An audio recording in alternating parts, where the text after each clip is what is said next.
Welcome to the Rebuild Procurement podcast, where we dive deep into topics to keep procurement people up to date and ahead of their peers. Subscribe on YouTube. You'll want to after this. Listen to the whole darn thing. On today's episode, Alan, we're going to touch on these tariffs. And not only the tariffs themselves, that's going to be the light side.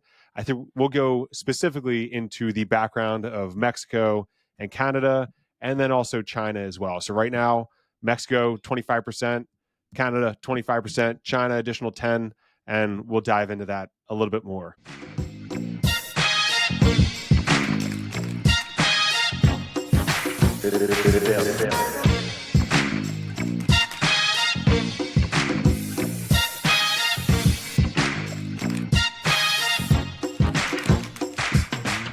I'm Tom Finn, bringing 15 years on the client side, procurement, finance, and category management experience in large and small cap orgs.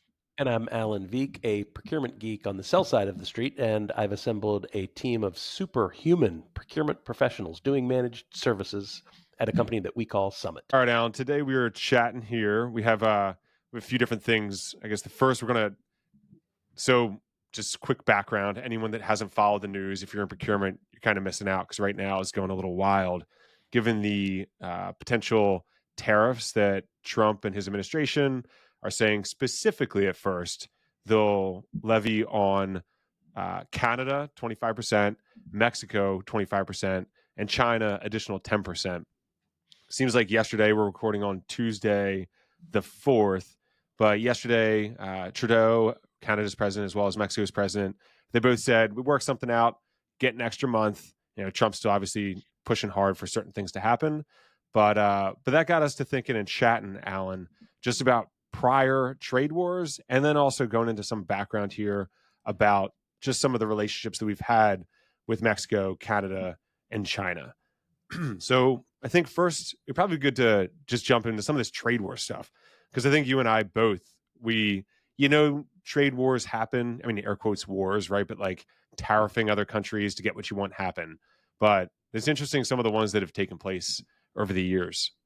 For sure, yeah. It's when you do a little bit of research, you do a little digging on the LLMs or on a Google search, you come up with a bunch. And I was a bit surprised that maybe I'd only really heard or knew a bit about one of them. It's probably the biggest one. And then we're taught in school some of the Smoot-Hawley Tariff Act sorts of things that preceded the Great Depression, but you forget that stuff. What is that? Smoot-Hawley? I don't know. So, but then there are a bunch of other named tariff wars that I'd never heard of, didn't know they existed, didn't know they'd happened. So I think it'd be good to kind of just run through those so that everybody gets a sense for, as we're heading into this, what appears to be the next round of tariff wars, what's preceded. Yeah, so we'll just go through, try and give a somewhat of a timeline. These are pretty spread out. But the Opium Wars, I kind of heard about it. I remember seeing it was like a De Niro movie around when he was in China, right? And he was all hooked on opium. It was like the opening scene. That's Sherlock Holmes. What was it? That's Sherlock Holmes. Was it Sherlock Holmes? Yeah. Okay. So that's one of the sub themes of the Sherlock Holmes novels and short stories is Holmes being addicted to opium and having to go to China for it, getting it in the UK. Oh, interesting. Mm-hmm. So it kind of relates to today, right, with the whole fentanyl crisis. Just it's kind of China's a bit on the sending end versus the receiving end. But the quick background about that one was it was between Great Britain and China. Great Britain had a huge deficit to China because China's, even at the time, they were producing different fabrics and all these materials that the Brits had wanted.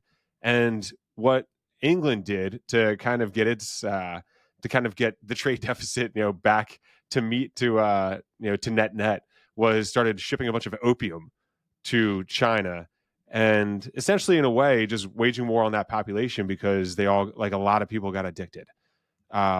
So China got super upset about that. They said this is just not right for our folks, and they started implementing. The source I found, was 5% tariffs on most goods entering China at the time, and I think this one actually, it did or almost led to a real war with Britain because they were getting so upset about it.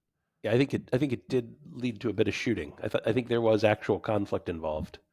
Yeah, And you lightly glossed over it, but I've read very specifically that today's fentanyl wars are all about this. This is kind of like they took the page right out of the playbook that was used against them, and they said interesting.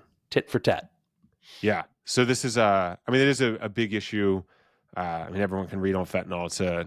It's a horrible drug that has incredible potency, and is killing folks. So, Hundred um, thousand a year in the yeah. U.S. So it's really bad. But yeah, like you said, if it's whether it's a playbook or not, there was tariffs enacted because of it by China to Great Britain, and then led to that one specifically led to some, like you said, some shooting or some military enforcement. The second one we had here, you had kind of touched on it, Alan, was the Smoot-Hawley Tariff Act. Right. I've read, high level about this one. It was between U.S. and partners like Canada, Europe. The U.S. kind of taxed the world. Yep. Originally, I guess they were going from tariffs from about 40% in 1929 to nearly 60 by 32. Now that's a And bigger number than the 5% you were quoting with the Opium Wars, right? It's like, whoa. Now yeah, those are pure. I've heard those described as isolationist, not just tariff wars, but this is like we're closing down, we're putting a big fence around the country, and nothing gets in, nothing gets out. yeah, isolationist, protectionist, right? Where you want manufacturing in your homeland versus Hmm. abroad. I guess kind of the tale as old as time in a way. Like we prefer to do this and have you do it, and then it kind of goes back and forth of what's the right. The global economists think that open up the world and things become cheaper, but then eventually it's like, where'd my manufacturing and X, Y, and Z go, and then you break it back down. So that was kind of their idea. Seemed to have fallen apart because everyone taxed then the U.S. and, like you had mentioned, Great Depression quickly Yep. ensued and took waved across the world. Yeah, and it is fascinating. Obviously, this is a little bit of the hype that's going through the media cycle right now. Is this is going to lead to incredible the tariffs that are being proposed by the Trump administration? They're going to cause incredible inflation. They could wreck the economy. We could hit the next Great Depression. Certainly, a recession could be on the horizon. Prices are going to go through the roof. So there's a lot of hype, but it is interesting to put that in perspective. To look at Opium Wars, that was probably the largest tariff war that we researched. That was at the level of 5%. By the way, I think global levels of tariffs today are hovering around 2%. So that to Hmm. kind of put in perspective where things are, and now you get the 40 and 60% of the Smoot-Hawley tariffs. Compare that to the 25% and the 10% that we're discussing implementing on each of these trading partners today. Yeah, yeah, just to bringing that into perspective. We have a few more. I guess we'll lightly gloss over a few of these. One was the chicken war. Uh, looks like Awesome. 1962. You just wonder if sometimes the New York Times or someone at the time, just given they're like a long term newspaper, if they just like labeled these things. Don't know how Well, well, there were dramatic they were. chickens. There were chickens there, and it was called the chicken tax. So Yeah. So it was the European Economic Committee at the time, which turned into essentially the EU. So the EE state, or again, the European member states, they imposed tariffs on low-priced U.S. chicken imports. So U.S. sending to Europe Frank because they were Purdue. hurting anyway. So then they hurt the American exporters. Then the U.S. retaliated with some taxes as well. Looked like on some auto, and then that was about 25% at the time on imported pickup trucks, which per my research maintained till today. I don't know if it's 25%, but kind of if it's for the light pickups, I mean those are all still built in the U.S. No one really sends in pickup trucks to the U.S. Those are No way. homemade. Yep.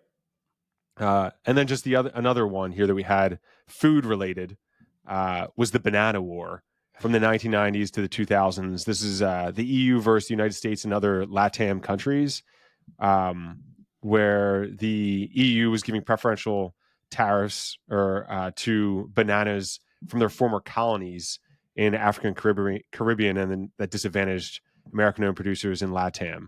So then they started going back and forth.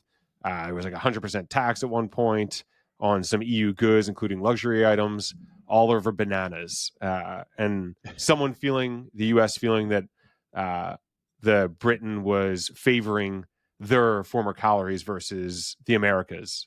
Yep. So again, just inciting then tax wars. And then we have another commodity related one here, Alan. It was a U.S. Canada one, which we're going to get into a little more into these specific ones. Again, Canada, Mexico, and China. But the softwood lumber dispute. So sometimes you hear these similar things out of China, which is like, hey, you're subsidizing things you're sending to me. You're essentially, you government, whichever of a country, you are allowing your producers, you're giving them tax advantages, you're letting their lumber in this case be less expensive than my homemade lumber. How dare you? I am therefore going to tax you to get you back up to par. And if you're not taking that money, I'm taking that money. And that's what the US did for the Canadian lumber.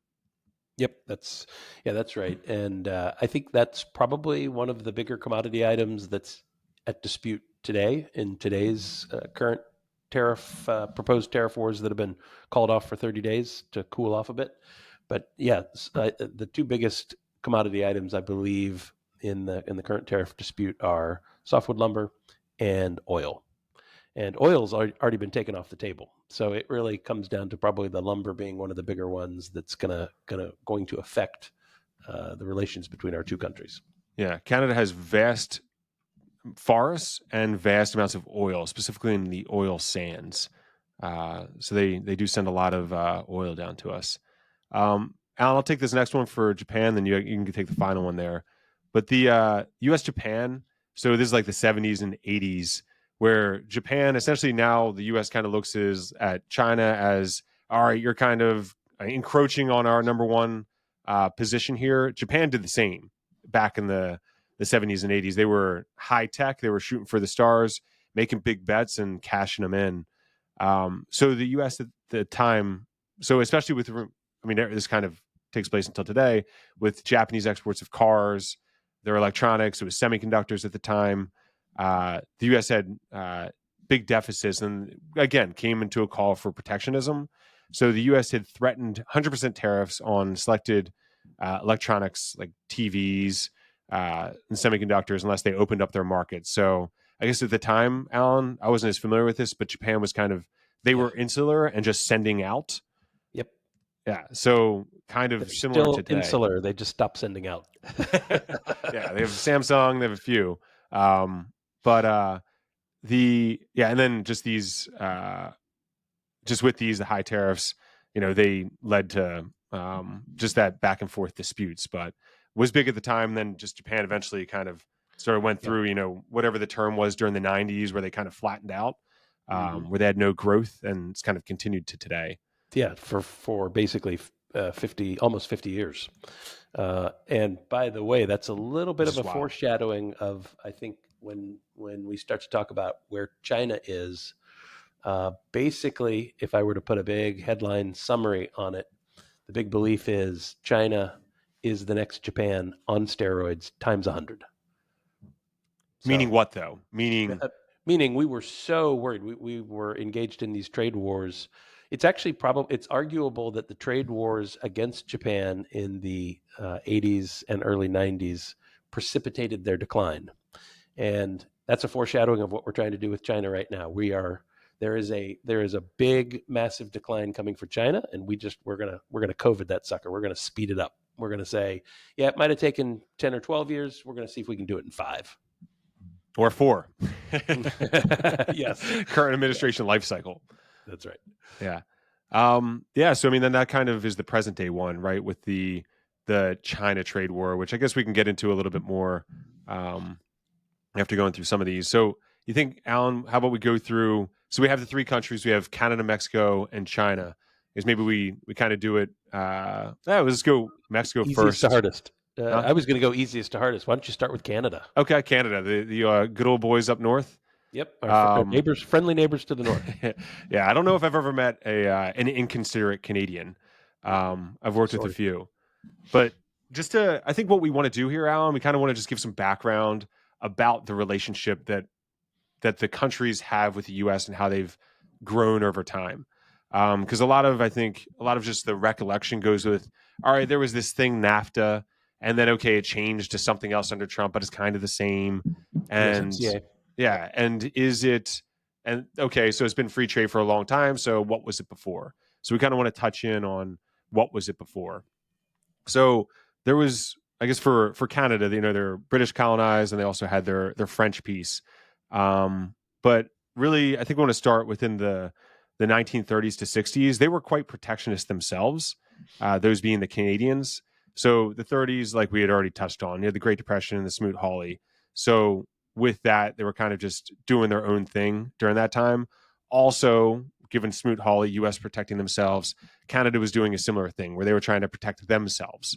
Right, we all have our own self interests. In 1935, there was a reciprocal trade agreement that reduced some of those Smoot-Hawley tariffs, and then post World War II, there were still tariffs in place, but started to gradually go down by the 60s and started kind of working closer together until 1965, which is when the U.S. auto industry started coming into play as just more ambitious and looking for opportunities outside of the U.S. and just the manufacturing there. So so with that, they kind of continued. So, and I think even to today, that auto partnership, that's a big thing. I remember when there was those trucker strikes. It was, oh man, that's going to affect the auto industry so bad, because essentially they just drive over a bridge, and there's a labor arbitrage just on the other side, Yep. where it costs a Yep. little less to produce things in Canada than it does the U.S. Yep. In '88, that's it was under the Reagan administration, and then Mulroney in Canada. There started to begin this phasing out of tariffs over a 10-year period. It was when U.S. and Canada free trade came into play, and it went into effect around 1988. I guess 89 is really when it entered force. But that it was eliminations on most industrial goods, had some additional, ways to resolve trade disputes, and then that was kind of the point at which that NAFTA was beginning the discussion along with Mexico. So then NAFTA came into play. I'm going to pause there. I'm going to then lead up in through the Mexico piece, because NAFTA is where everyone comes together. Yep. So within Mexico, they were Spanish colonized. There was, in the late 19th century, they had some railroads that were going back and forth, some connection cross borders. But they also entered protectionist era. So this is kind of between Canada, U.S., Mexico. Everyone was out for themselves from the 30s through the 60s. Again, going through the Great Depression, everyone was kind of falling apart, trying to figure out what they're going to do. And Mexico itself, they had high tariffs, big focus on domestic industrial, and then reduce reliance on imports at the time. That's what they were shooting for. They from 65 to the 80s, they then became more, had this industrialization program. I'm going to mess this up. Maquiladora program. Maquiladora. Yeah. Maquiladora. Do you know this, or is this you think something else? It's a big thing in the procurement world. It was in the 90s when I was at Free Markets, and we were basically running markets all over the globe. Maquiladora is a big program that still exists today, that is much more than even just kind of a trade program. It's a kind of a joint manufacturing program, cross-border joint manufacturing program. So as I understand it, you can have multiple factories on either sides of the border manufacturing goods, passing back and forth until you get to the finished product. And it's a very integrated trading and manufacturing system. So is it kind of like free trade zones for that? Yeah, it is. It okay. is. Yep, because in China, there's these free trade zones where you can like send things in, and as long as it doesn't like leave too far, then you can send it back out untaxed. Yeah, well, but it is. I think that's the key distinguishing feature of this kind of trade relationship with Mexico that makes it tricky, is it truly looks stitched. It is highly integrated. So there are cross-border shipments that make the imposition of tariffs difficult, as opposed to China, where largely finished goods come out and simply come in once across a border. Yeah. So and like you're saying, until today, I mean, I think that's like a lot of what the auto industry they at least follow suit with it. But so that was put into place. That was in 1966 when that began, And then GATT is Mexico had joined GATT, GATT, in '86, which was a shift away from them from the high tariffs and protectionism. But then to kind of bring this all, so then you get to the '90s, you get to George Bush one, George Bush Senior. That's when they started. So it was '89, '93 Mm-hmm. with Mexico, and then NAFTA got into place during the Clinton administration. So in it was signed in '92, ratified in '93, and then came into place in 1994. So that was gradual elimination on tariffs of most goods between U.S., Mexico, Canada. So that was really when that whole free trade flow happened much more simply within NAFTA, the North American Free Trade Agreement. And then it Yeah. was kept through. There was a little more border security during the 9/11 time period, but essentially there was just that focus on maintaining NAFTA until Donald Trump took office during his first term, and he just said it was the worst deal ever, all this other stuff, and began the renegotiations, which which they were looking to. I mean, now we kind of look and we say, all right, he's looking to impose this 25% tariff. That's what he did in 2018 as well, where Mexico steel and aluminum, specifically for Mexico, that was what he was looking to tax them. And eventually, they came, they ratified this new USMCA that had still zero tariffs on most goods, but then had some things that would get taxed or had some loopholes and things of that nature. But that kind of is where we got to USMCA and got to today for Canada and Mexico. Yeah, and I do think that you'd kind of compare USMCA versus NAFTA as a course correction. It's like, okay, we put together that very simplistic no tariffs, no borders policy in the '90s because we were really pushing for globalization, kind of the height of the new era post communist Soviet Russia, and really trying to kind of say it's a new world order. Let's all just trade freely. Everybody believes that's in everybody's best interest. But across the course of time, people put their thumb on the scale. So there's a sense that, to your point, that less open democracies, more authoritarian type governments, more socialist type governments tend to favor certain industries. They want to build them up, so they'll give them tax breaks. They'll even give easy credit and funding so that they can undercut our domestic markets. And boy, could you ever see that in the data from the '90s until 2015, 2020, just the hollowing out of the middle of America in terms of our manufacturing capacity. It left for the world. And I think that's what Trump was responding to when he came in '16 and really looked at it and said, there's some simple things I can do, simple negotiations I can make, concessions that I can get for America because we're the strongest trading partner here, but we're being taken advantage of. And I thought that all made sense. Yeah, and the ones that still, just to kind of tie things back to our earlier commentary about trade disputes, even with Canada, like it's still all going back and forth in complaints about softwood lumber, about dairy, and then steel and then aluminum. I mean, just look at the steel industry within the U.S. I mean, the U.S. steel is like trying to get bought because they can't make a dollar in the U.S. right now. Right. So it's just about how, which is just a good example of what globalization does. It could lead to buildings are less expensive to build, and therefore you have more building of buildings. But then the manufacturing of steel itself, you'll be getting it from somewhere else because you're not buying it from U.S. Steel. So these are just the types of things that happen. Yeah, and quite obviously thinking about that sort of a fundamental commodity from a defense standpoint, it gets to be, globalization sounds great until you have to close down and start to manufacture the war machine if you need to defend your country, and then you realize quickly, hey, we can't build this stuff anymore. I think that this was exposed a lot in the last 2 or 3 years in the Ukraine-Russia war. Basically Ukraine being a U.S. proxy, we were providing them all their munitions, and we very quickly found ourselves outstripped by the Russians, who have domestic capacity because we kind of forced them to. We closed their borders forcibly with these with these restrictions that we put on other people being able to trade with Russia. What that did, ironically, is seemingly bolster the Russian domestic economy as they reindustrialized. And we're able to outstrip our munitions productions, 10x. So I think it really laid bare for several people here in the States that, yeah, we got to try to fix that imbalance, because if some of these soft wars turn into hard wars and shooting wars, the U.S., we could find ourselves behind the eight ball.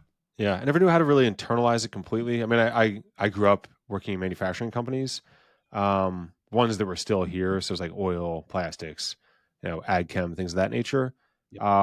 But it was just around the manufacturing of like things. Like I remember still within when I was working in oil, it was like you would have things that were must be made in the USA, and that was by the US, but everything like valves, fittings, like everything's coming from China, specifically from China. Yep. So it was impossible to get US manufacturers of these things. This is like almost 20 years ago now. I'm sure it's changed, had to have changed, but it was just so difficult for the distributors, which is like MRC Global and these other ones that buy a lot of the stuff for you, to get anything that's US made, because it would be much more expensive. And then everyone Right. says, fine, I'll just pay less anyway.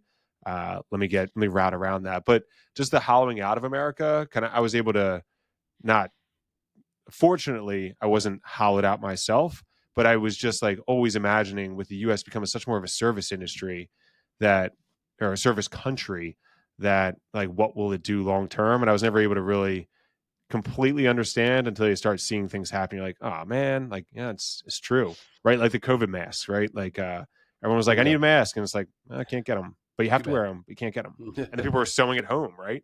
So, yeah. My mom, who made my bow tie last week, she made masks. We wore mom's masks for a long time. Yeah. Yeah. My son, he had like Spider-Man ones that people made them at the time, but yeah, but they had to be done at home. Right. And they were Yes. not, N95 or whatever it was. So, Yep. Yep. So that's interesting. I think to kind of close out the discussion about Canada and Mexico, now, and then add in China, it's a very interesting thing. I mean, I think that obviously our biggest objective in this trade war is China. We are going after China aggressively.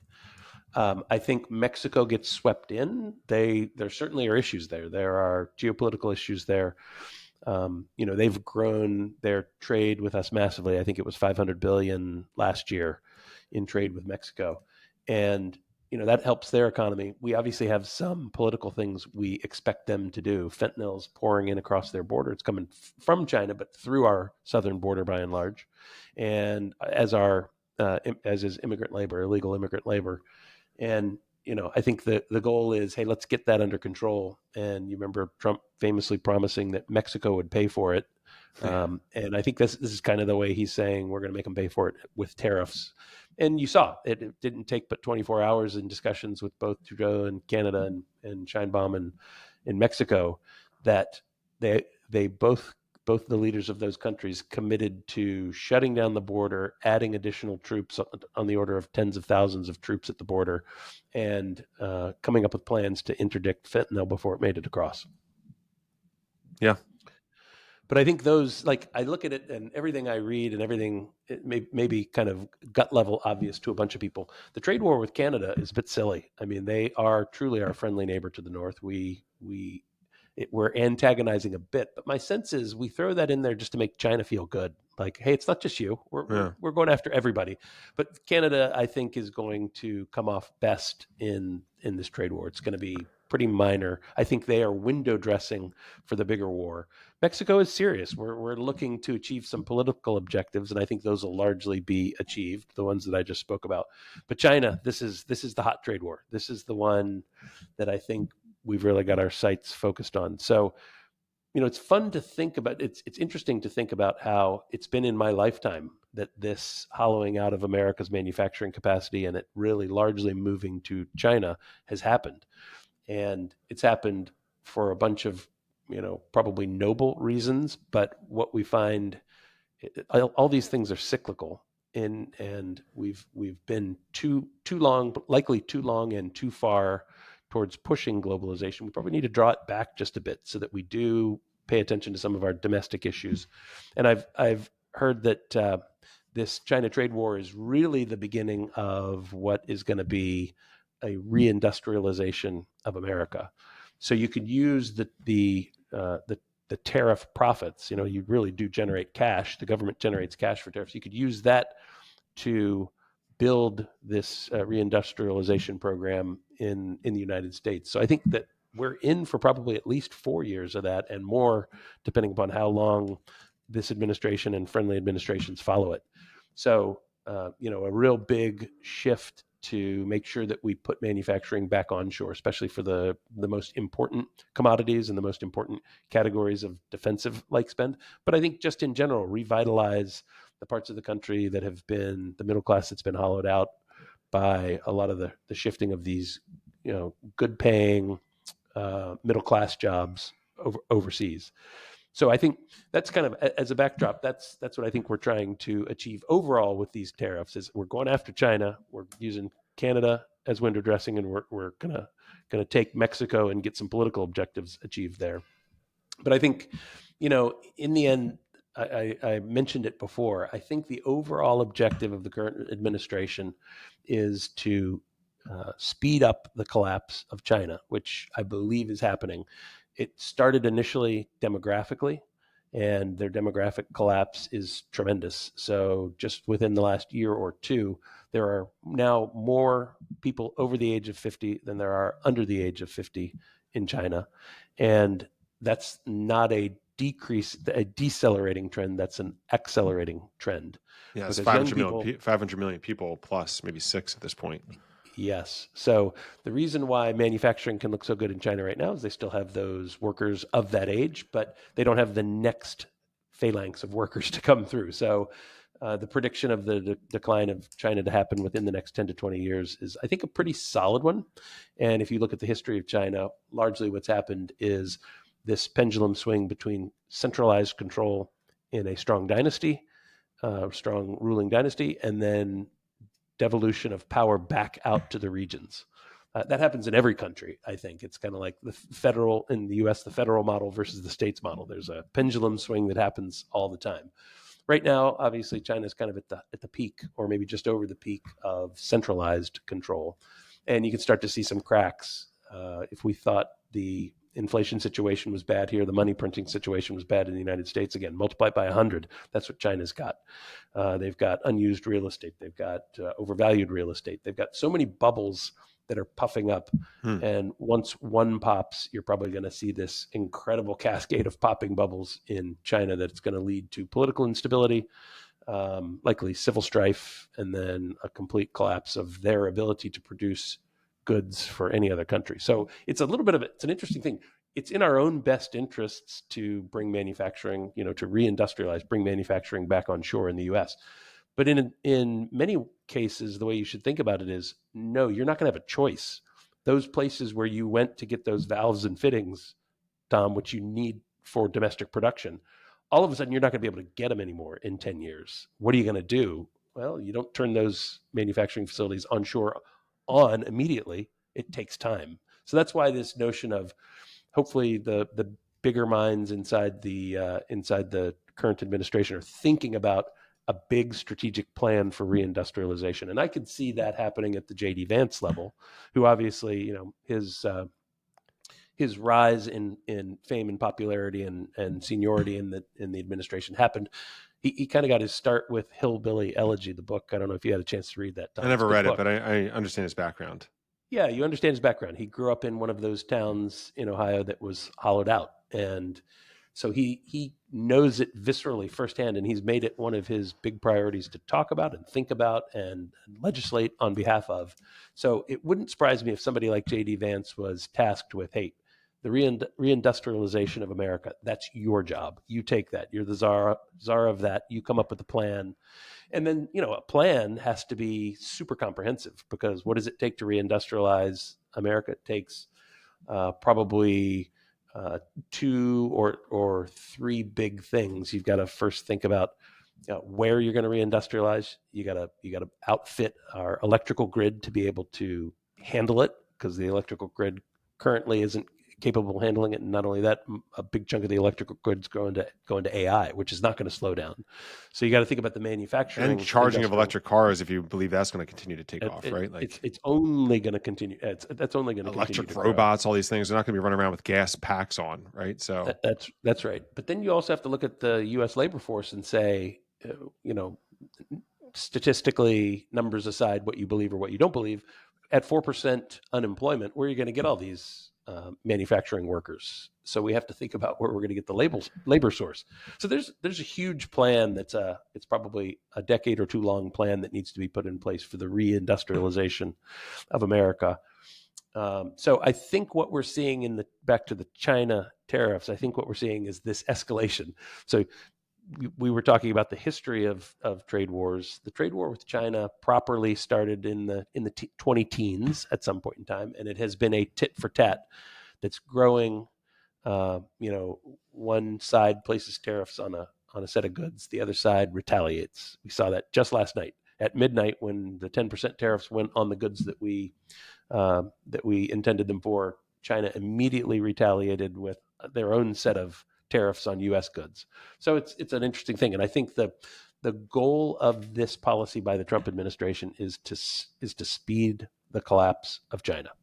yeah, I remember visiting China, probably like I don't know, maybe it's like 7, 8 years ago. Going to different modular yards and visiting different equipment manufacturers, and it was always, I mean, one of the big selling points, there was kind of two. One was like for the good of the world, and then the other was the good for the U.S. consumer. For the good of the world side of like China they had extreme poverty when a lot of folks were growing up, even like through like the 70s and the 80s, and then when the 90s, when things kind of took off, you just took people out of like barely having enough rice to eat to then owning $1 million companies. And like I met one of the founders of these companies, and who knows? I mean, sure, no doubt it was hard work, but like whether or not government picked them at the time or whatever it would have been, but like they then came out of extreme poverty, and then from there, their workers were able to have that living wage that we kind of view as what the auto industry or whatever had done in the U.S. before. So I think that was like the good of it, but really, yeah. And then you go to call it big department store, and then you're also able to get shirt in the 90s for like 99 cents, right? Yes. Like that kind of thing was because labor was so arbitrage to China and to some other Asian countries, but specifically China during that time. And what'll happen? So when we say, or when you were talking, Alan, about the money that's being generated by the government from the tariffs, like that money will make that shirt that maybe is $10 today. It's going to make it 12 or 15, right? Those things, whatever's being imported from China will inherently go up in price, which does allow for that arbitrage to then be removed and say, well, if it's going to be, X dollars for whatever we're importing, like we could do it for that amount. I think we could do it. Maybe we'll be a little bit more expensive, but like we could do it. Maybe we could be a little less expensive if we do certain things and invest in certain equipments or, Yes. processes. Yeah, but So I think the proper analogy there, Tom, is going back to the Japan-U.S. trade wars that happened in the 50s, 60s, 70s. So that was largely on the automotive front. Japan came up with the Toyota manufacturing system, better way to make cars, better way to sell cars, and that they completely took over the nascent automotive industry, and the big three, GM, Ford, and Chrysler, all had to respond and say, okay, quality is job one. We've got to change the way we do things. And we went Roman on Japan. We adopted and adapted. We took their Toyota manufacturing system, we implemented it as lean production system in the U.S. automotive sector, and everyone was Six Sigma certified. yeah, exactly. Black belts, green belts, and almost seemingly overnight, but it wasn't. Of course, it was 10 or 15 years. Transformed our automotive industry to match or better Japan's automotive industry, and I think that we're going to look at that same sort of leapfrog that needs to happen now.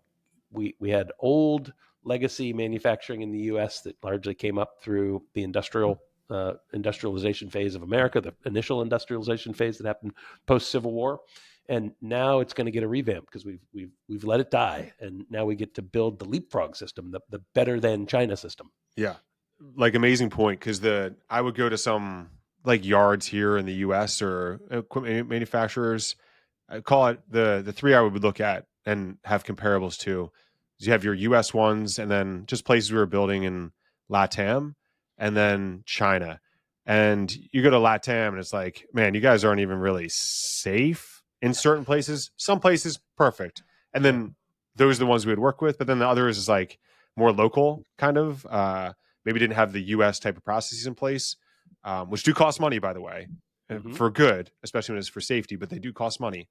The U.S. ones, which looked like laggards when then you compare them to China. You go to China, it's all bigger.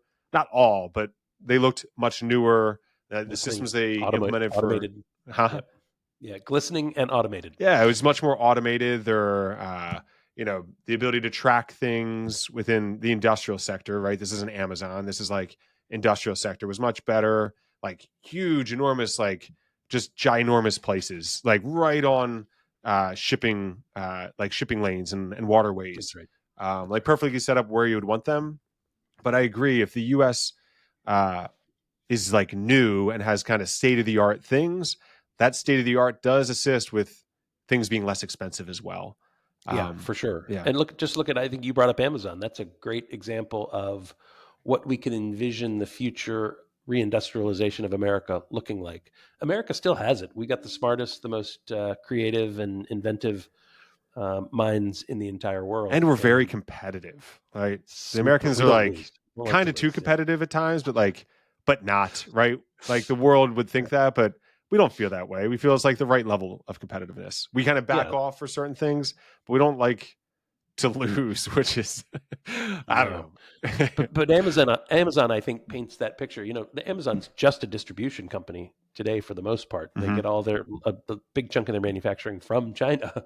But if you took that Amazon model of success in distribution and you now applied that to success in production, actual manufacturing and industrialization, you could just envision, boy, what a powerhouse the U.S. economy would be. Insane. Yeah, that's a great bridge. Yeah, like the possibilities, right? Because what do we have to do good right now? Or what does the United States have to do good right now? It's just like get things moved through fast and tracked and to your door and all this other stuff.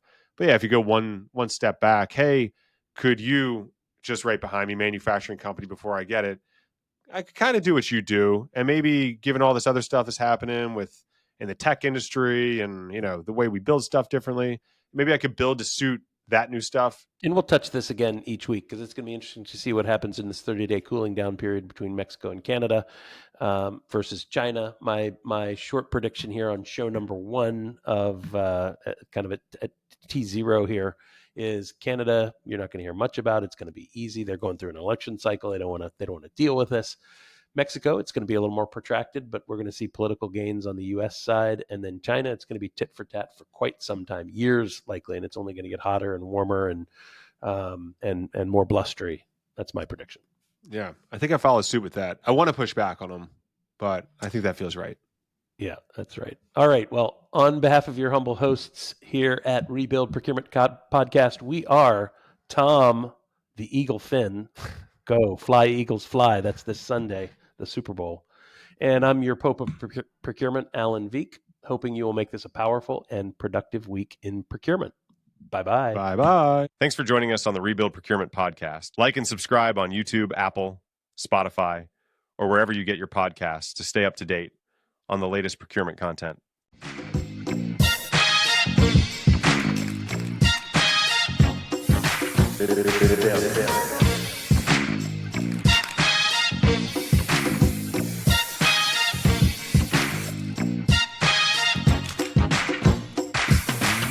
Show me, and you won't hear the word rebuild.